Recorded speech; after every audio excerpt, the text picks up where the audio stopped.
Before the 17th century, India was a global economic engine.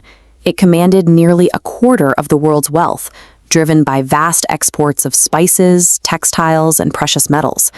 But off its shores, a different kind of commerce loomed. In 1600, the British East India Company arrived. They did not come as conquerors. They were a multinational corporation, and their charter was strictly commercial: secure highly profitable shipments of cotton, silk, and pepper for the markets back in London. They timed their entry perfectly. The central authority that had long stabilized the subcontinent, the Mughal Empire, was rapidly losing its grip. This map shows the reality of the region by 1760. As the central power collapsed, the subcontinent splintered into a complex web of rival kingdoms and local rulers, all aggressively competing for dominance. The company's executives recognized an opportunity. They saw that they didn't need to mount a massive, expensive invasion against a unified force. The host nation was already at war with itself, allowing the British to shift their business model from trade to a hostile corporate takeover. That transition culminated in 1757 at the Battle of Plassey.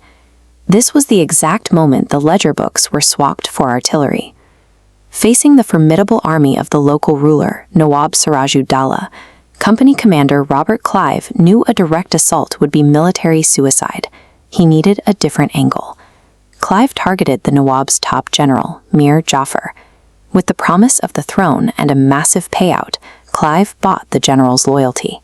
When the battle began, a huge portion of the Indian army simply stood down.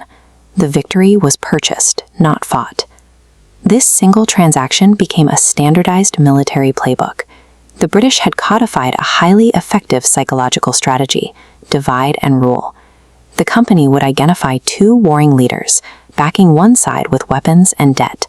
The ensuing conflict drained both treasuries. The surviving ruler became completely dependent on British capital, allowing the company to swallow both regions without resistance. By carefully engineering internal rivalries and writing checks to the right generals, a foreign corporation managed to construct an empire entirely on the back of manufactured civil wars. As their grip tightened, the company developed a weapon even cheaper than bribery: bureaucracy. They introduced a legal mechanism known as the Doctrine of Lapse. The rule was absolute. If a local Indian ruler died without a biological male heir, his kingdom could not be passed to an adopted son, a widespread tradition in the region. Instead, the territory immediately defaulted to British control. There were no sieges or protracted campaigns. Vast sovereign states were effectively wiped off the map with a single stroke of a pen. Decades of relentless land grabs and crushing taxes and total disregard for local customs created a pressure cooker. By the middle of the 19th century, the boiling point arrived. In 1857, massive sectors of the population took up arms. Mutinying soldiers and common citizens united in a brutal rebellion to force the British out. The uprising was ultimately crushed.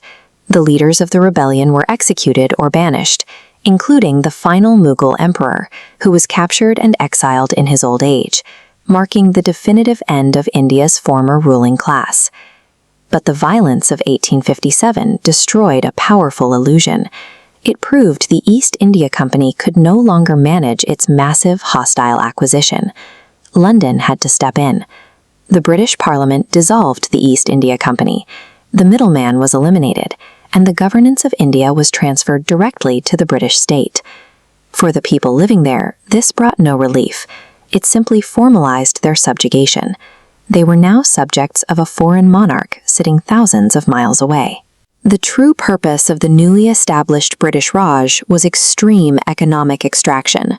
Millions of tons of Indian cotton, grain, and minerals were systematically exported to Britain at artificially suppressed prices.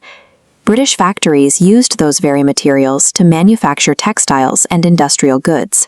Those finished products were then shipped right back and sold to captive Indian consumers at massive markups.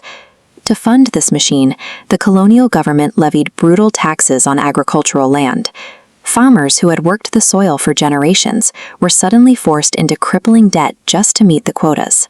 This illustration documents the reality of the 1877 relief camps in Bangalore. By strictly enforcing the export of food crops, even during severe droughts, British economic policies directly engineered a series of massive famines, starving millions to death. In a matter of decades, what was once the most robust economy on Earth had been completely hollowed out. India was reduced to a mechanism for feeding British industry, yet this relentless extraction planted a seed the British never anticipated. The shared trauma of economic ruin and political erasure slowly dissolved the old regional rivalries. Out of that collective suffering, a unified, nationwide resistance was born, one that would eventually break the empire's grip.